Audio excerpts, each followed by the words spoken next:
Satu ketika sahabat baginda Rasulullah Shallallahu Alaihi Wasallam yang bernama Abu Sa'id Al-Khudri, ia pernah berkata, Rasulullah Shallallahu Alaihi Wasallam pada suatu hari pernah masuk ke dalam masjid, dan ternyata terdapat seorang sahabat dari Ansor yang biasa dipanggil dengan panggilan Abu Umamah. Lalu baginda Rasulullah Shallallahu Alaihi Wasallam bertanya kepada Abu Umamah, "Ada apakah gerangan? Aku melihat engkau duduk di masjid, bukan pada waktu sholat." Lalu Abu Umamah menjawab, "Kegundahan dan hutang yang selalu menyelimutiku, wahai Rasulullah Shallallahu Alaihi Wasallam." Mendengar jawaban tersebut, lalu baginda Rasulullah Shallallahu Alaihi Wasallam pun bersabda, "Wahai Abu Umamah, maukah aku ajarkan doa yang apabila engkau ucapkan, maka Allah Azza wa Jalla akan menghilangkan kegundahanmu dan melunaskan semua hutang-hutangmu?" Lalu Abu Umamah berkata, "Mau, wahai Rasulullah Shallallahu Alaihi Wasallam." Lalu baginda Rasulullah Shallallahu Alaihi Wasallam pun bersabda, "Apabila engkau berada di pagi hari dan di sore hari, maka ucapkanlah satu doa. Allahumma inni a'udzubika minal hammi wal hazan, wa a'udzubika minal azzi wal kasal, wa a'udzubika minal jubni wal bukhli, wa a'udzubika min ghalabatid dain wa qahrir rijal." Artinya, ya Allah, aku berlindung kepadamu dari kegundahan dan kesedihan, dan aku berlindung kepadamu dari kelemahan dan kemalasan, dan aku berlindung kepadamu dari sifat penakut dan bakhil, dan aku berlindung kepadamu dari terlilit hutang dan pemaksaan dari orang lain. Lalu Abu Umamah pun berkata, "Maka aku pun melaksanakannya, dan ternyata Allah Azza wa Jalla menghilangkan kegundahanku dan melunasi semua hutang-hutangku." Hadis riwayat Sunan Abu Dawud nomor 1330.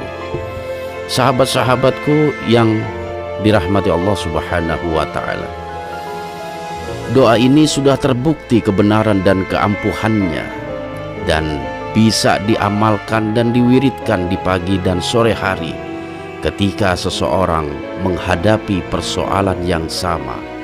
Namun syaratnya dia harus yakin kepada Allah Subhanahu wa Ta'ala bahwa Allah akan mengabulkan doa itu, sebagaimana Abu Umamah radhiyallahu an meyakininya, karena doa ini diijazahkan langsung oleh baginda Rasulullah Shallallahu Alaihi Wasallam kepada seluruh umatnya melalui Abu Umamah radhiyallahu an. Jadi doa ini bukan khusus untuk Abu Umamah, tetapi berlaku bagi seluruh umatnya. Yang kedua, doa ini pun mengajarkan prinsip hidup mulia bagi seorang individu ataupun sebuah negara dan bangsa. Kemudian yang bisa kita ambil dari hadis tersebut diantaranya, jangan pernah terjerat hutang, karena jeratan hutang ini akan membuat seseorang atau satu negara berada dalam kekuasaan orang lain.